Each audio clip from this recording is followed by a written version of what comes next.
Welcome to the Slop Farm. Enjoy the video. In this video, I will explain how to get bananas in Link's Awakening. To begin, you must first win the Yoshi doll from the trendy game in Mabe Village. This game costs 10 rupees per play, so be prepared to spend a few tries. Once you have the doll, you are ready for the first trade in a series of exchanges that will eventually lead you to the delicious fruit. This initial step is fundamental for progressing. After securing the Yoshi doll, your next destination is Mamasha's house, located just north of the trendy game in Mabe Village. She is a mother with a baby and will gladly trade her ribbon for your new Yoshi doll.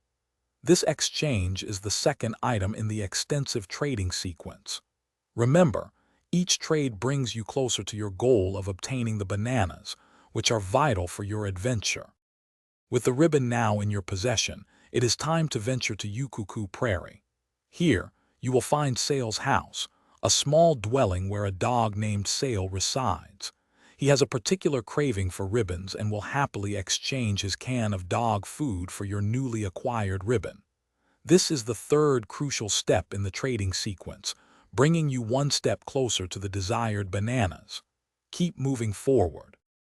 Finally, with the can of dog food in hand, make your way to the area just before Yarna Desert.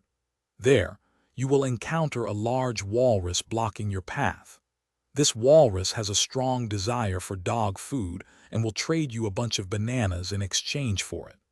These bananas are not just a tasty treat. They are absolutely essential for progressing further into the game, allowing you to clear the path and continue your quest. Thanks for watching. Consider subscribing if we helped you today.